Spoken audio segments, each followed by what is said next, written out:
I think share those struggle is helpful because when you see other people also facing those challenge, it will make you less judgment and more understanding. And you can have those conversation not about the rule, but about how you feel and what approach could be helpful.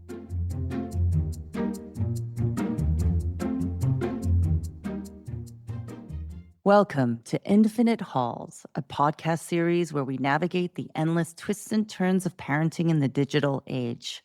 I'm Arcadia Kim, a parent who's been through the highs, lows, and unexpected detours of raising kids in the world of screens. Here we don't judge. No rules, no shame, just stories, reflection, and maybe just a little bit more understanding. In each episode, we sit down with guests to hear their personal stories and reflections about life at screens. Whether it's a parent, a teen, or sometimes both together, no two stories are the same, but each one offers something real, something profound, and heartfelt. Today's episode is different. We sit down with a mom, Sophie, who's supported by her daughter, Tina, for a conversation around screen time struggles that the parent faces. Together, they will share what it's like to navigate screen time limits from both sides.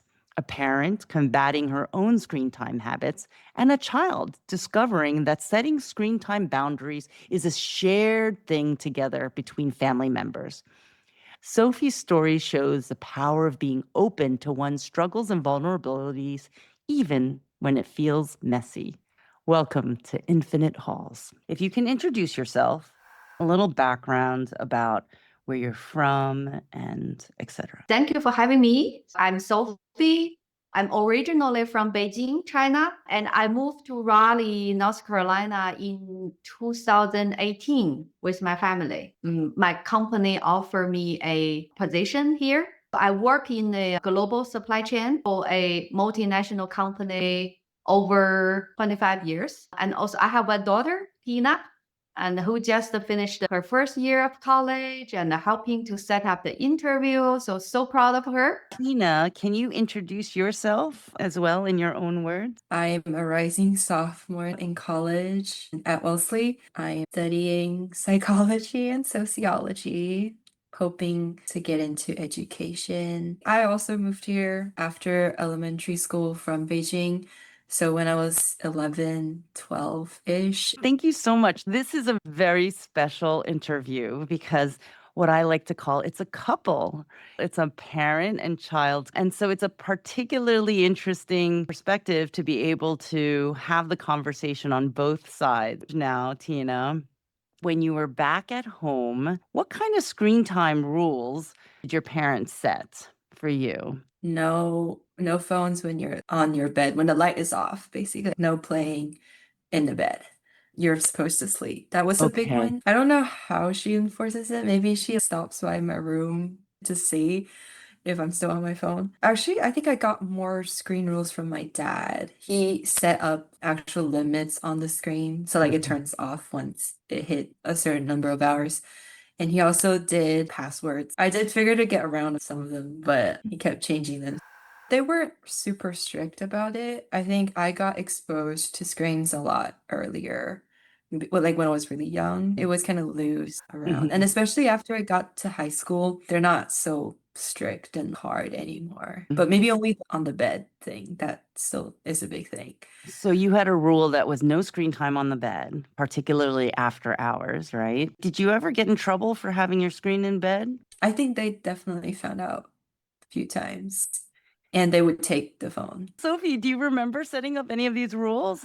Why did you set them up? Yeah, I did remember because I feel lucky when Tina was younger, the iPhone or iPad, they just come out. I remember on the beginning, we didn't buy them. So the screen Tina more on is a TV. And I intentionally gave her educational type of a program Yes. which will taught her about some basic social rule, like how to be polite, how to wait in line. So all the good behavior be set up. Once a day, she will watch that. And then like start from the elementary school, still it's not really about smartphone yet because we didn't give phone to her. she mostly use iPad. Mm-hmm. So as our own rule, it's a pretty simple, like no pad during dinner and no screen time after the bedtime. Right. So why I set it up, because I was mostly concerned about her sleep and her vision health. And also I feel the screen definitely will distract her attention. I also want the family together. I want some quality time instead of, everyone just look their own screen. Sometimes I just go upstairs and peek from her bedroom to see if she's still with her phone. If yes, I will knock the door and say, it's time to turn it off. During the COVID, the lockdown time, this is the first year for Tina, the high school. So everyone on the screen. It's hard to control. Yeah. After the COVID, the kids back to school, we cannot stop the rule, as Tina also mentioned, because I used to very upset if I caught her up still on the phone very late, but because I concerned if she get enough sleep. Right. And stay focused on her schoolwork, because high school is quite tense. I discussed with her about my concern and why I keep kind of remind her. I know it will be annoying, your mom always remind you, but she may feel all the things under control. But I keep saying it's annoying. I totally get it. And when I discussed with her about that, she shared with me her plan. So I found that she has a clear routine set up by herself, and then she has her own pace and her school performance is showing good. So I just stop panic. I feel okay, my daughter has her plan and just let her handle. Yeah. I'm aware of what you're panicking on. I have control over the situation, my own, like what I'm doing. Right. And partially you probably had to vocalize and verbalize what you were doing to your mom, which then she was like, oh, okay, she's much more of an adult, a self-controlling adult than I thought. And so now that you are out of the house, Tina, have these rules changed? Or do you feel like you're still like, okay, I've got this plan working, I'm in control? What's your thoughts? Yeah, I don't really have a lot of rules for myself. I think also because being away from home, I kind of have to talk to everyone through screens. So I actually feel like the use got more uncontrollable. I mean, you have these tools to be able to keep in touch with all of your old friends and all of the various places that they might be. So that's really, it's quite a privilege. She's in college. It's away from us 11 hours drive. So it's no way to keep setting any rule. So I think she is fully in charge of her own schedule and habits. I may still check in with her sometimes. And I will remind her, oh, take some breaks from the screen. And also I order vitamin to her. But I think, nowadays it's avoidable to be spend so many time on the screen. So it's a gradual process. So along with, based on your child's maturity, you can adjust your rule step by step. You're no way to stop them. They have to use that to connect with friend and study or entertaining. So you just adjust the rules step by step. Have you caught yourself doing the very thing that you told your child not to do? Yeah, when I realize it, I feel embarrassed a little bit. I also remember back the time she's into play the game on the when I remind her it's time to log off, she respond with, you and dad also scrolling in your phone. Why not me? So at that time, I feel bad, like seems we are not really being a good role model for our kids. Why do you think it's so hard for these habits and struggles to change? I think about it because when Tina and I discuss this topic, it's a struggle to change because first of all, I think we got the instant comfort. When we are tired or we feel bored, stressed, it's easier to just pick up the phone, right? And scrolling and watch some fun video. It feel like a quick escape from current boring world. And secondly, I think that the screen, all those applications, they are kind of designed to keep us hooked. The more we watch, the more we get stuck. It's called information bubble. So it will keep feeding you the similar content and make you stay. You may not even realize how much time you spend. And eventually, because you keep reading the similar information, it make you have very narrow perspective. That's two reasons about it's hard to change. Yeah, it's absolutely true. It's mathematically designed and that algorithm to kind of keep you hooked in. When I first started Infinite Screen Time back in 2020, I didn't even know how to use Instagram. I had this idea, I had this mission, but I didn't have the tools. And I remember asking what felt like a very vulnerable question inside Meru Terrell's Moms at Play community. Can someone teach me Instagram? And almost immediately, a workshop showed up. I joined, I learned, and something shifted. Not just because I learned Instagram, but because I realized I could learn. One small step turned into another, and suddenly I wasn't just sitting on an idea, I was building something. And then I joined the Map Circle, and I felt like I got a whole learning community. It's not flashy or performative. It's a room of women building businesses while raising families and navigating real life. You can ask the basic question. Bring the messy idea. Say, I'm stuck. And instead of judgment, you'll get real help, real encouragement, and real momentum. If you're looking for a special place where you can grow, be supported, and not have to pretend you've got everything under control, Map Circle might be exactly that. Inside the circle, you'll find member pricing for events, access to new Moms at Play offerings, and a community that shows up through small things like weekly features, shared moments, and member-only gatherings. You can find a link in the show notes if you're curious. And if you do decide to join, let Meru know Arcadia and Infinite Halls sent you.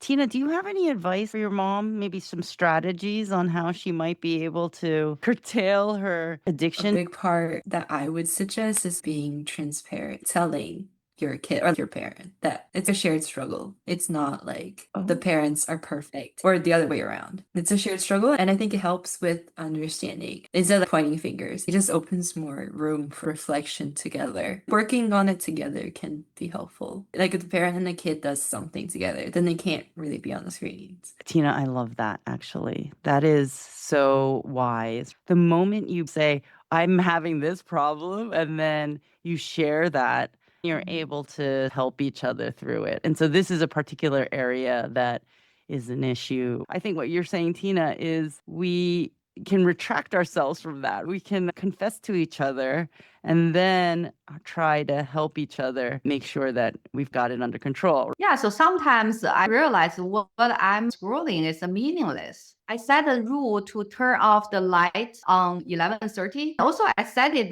my lamp automatically turn off, but the reality is I keep turning it on. I'm struggling on that because I'm kind of a self-disciplined person. So that one annoying me because I want to sleep before 12, but I just cannot do that. So I find a coach and I talk with the coach. I want her help me explore about why I cannot follow my own rule. I realize it's not about entertainment, but I treat it as my daily treat for myself to survive from a whole day hard working. So I feel I deserve 30 minutes or 1 hour to just really surfing on the on all those social media. That's the thing. After the coaching section, I realized, I confess, and then I kind of think about, okay, I need some reward. I can maybe find some other option. And then I found that the most workable way is physically away from the phone. It will avoid me to keep doing that. And I think you need to do that intentionally or get a new hobby like painting. When I paint, I will not look the phone. I found that is the most effective way. And I'm glad I talked with a coach to figure out the reason behind that. That's an incredible insight. The fact that you did the work to figure out why. We talk about that in Infinite Screen Time when I talk to my clients. Is our screen time use is driven by our values, like what we want to be. And we choose it and to not choose it, right? And what your value here you're saying is that I work really hard and I feel like I deserve to have some opportunity to reward myself. But there's a certain point when you feel good about what you've rewarded yourself with. And then there's a point when you start to feel like it's starting to be a waste of time. And, like the kids talk about brain rot. It's a word, right? That literally means I'm watching stuff that's not good for me. It's like eating a ton of candy. It makes me feel good momentarily, but I know there's going to be a crash. The fact that you, Sophie, have done that work to know that about yourself, I think rewarding yourself for 30 minutes, 45 minutes at the end of the day is not a bad thing. As long as you know that's in the space of what you're comfortable with and you're not going to make yourself feel bad about it at all. Because there is enjoyment to sort of seeing a little bit of that and connecting with your interests through that space, right? Because in the same way that it's designed to trigger you and bring you back in, it is also designed to be frictionless for you to find the things that you're interested in. It's got both of those elements on two sides of the coin. It flips over to the negative side when you feel like I cannot put this down. Like I've now wasted an entire hour and a half doing this thing and I could have been doing something much more meaningful. These are all really great little strategies. What Tina was saying about talking about what's on your feed is also helpful, right? Because when you talk about it, then you're like, oh, wow, I'm watching way too much skibbity toilet and not something that's probably better for me. I will make an observation, which I think is really amazing. I think the two of you have a really amazing way of sharing and communicating with each other, trying to make each other better, which I love. Tina, when you're talking to your mom about her screen time struggles and her path, you're not talking to her like a mom who's over you. You're talking to her as somebody who's also going through the same things from a different perspective. And I really love that. Do you recognize that kind of change in your relationship with each other, particularly when it comes to talking about screen time and technology? Feel like there's a bit of a more of a partnership in understanding each other.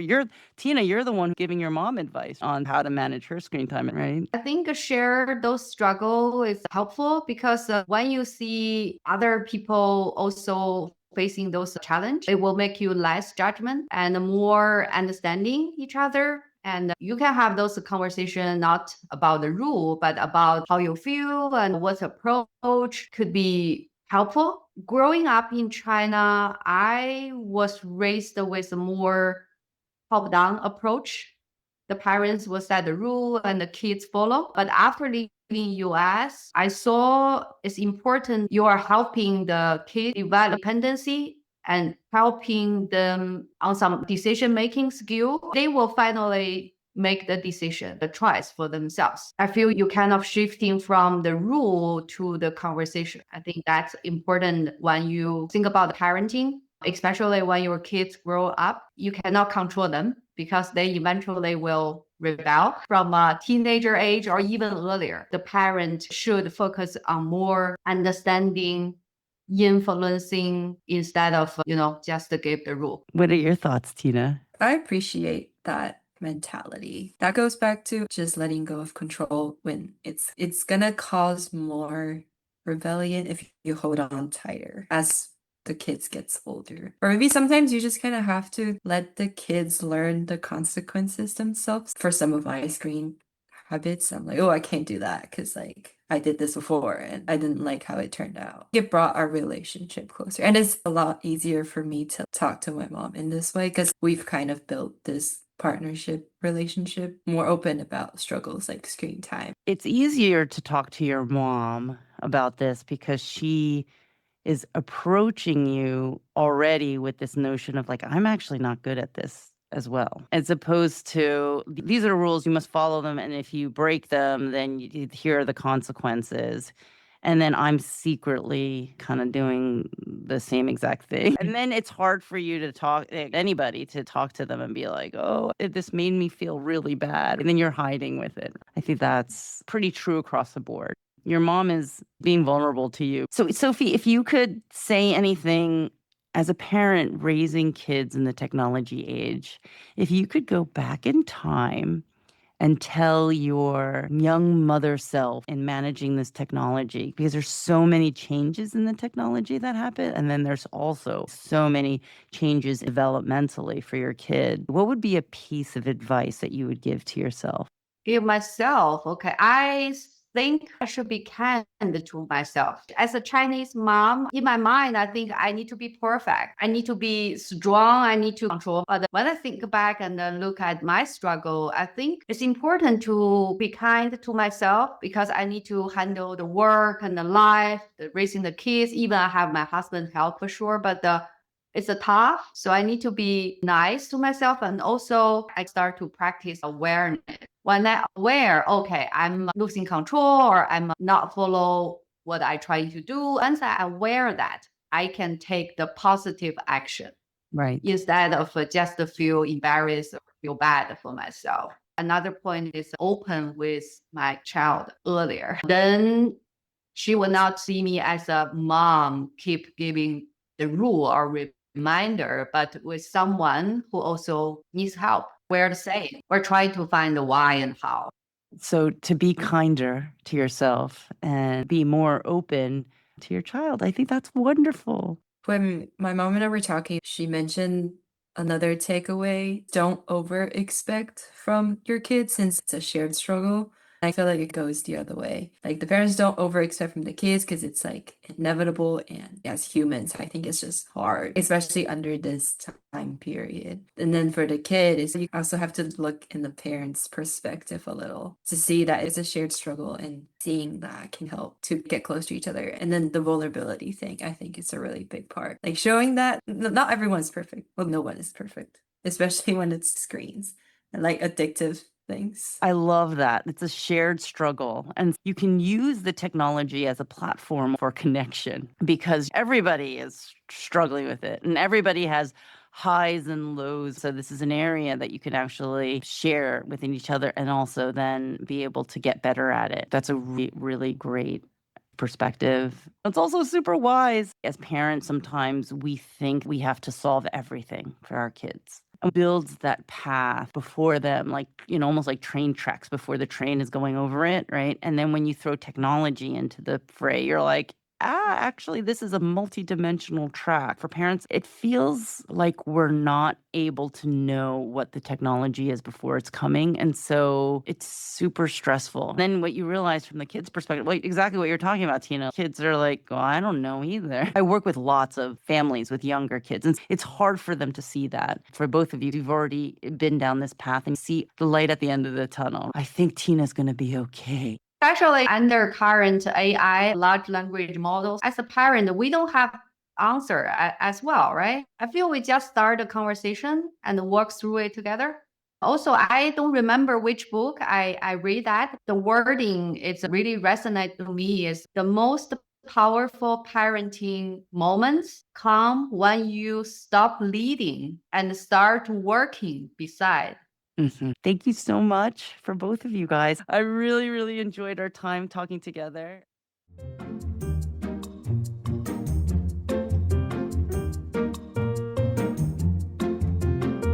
In this episode, we talk about screen time struggles that parents themselves face in the daily life, some reason behind these very struggles, and how to deal with the negative feelings they bring. The truth is, there's no perfect parenting.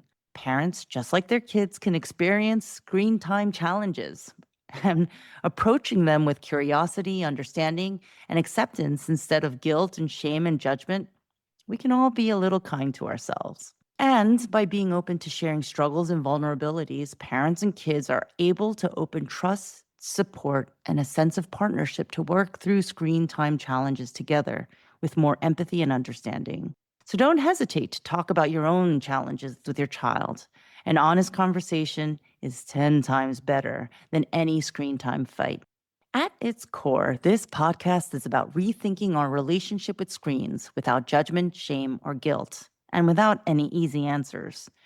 Through personal stories, we explore how technology intersects with parenting, family dynamics, communication, and our everyday choices. Our goal is to open up space for reflection, nuance, and curiosity. Because in a world shaped by screens, the way forward always starts with understanding the stories behind them. This podcast is a project of Infinite Screen Time, an organization I founded back in 2020 to help parents raise screen-smart kids by setting the goal for the infinite possibilities of technology. Technology is powerful and inseparable from today's parenting. Feel free to click on the link in the podcast description to learn more about our mission and what we do.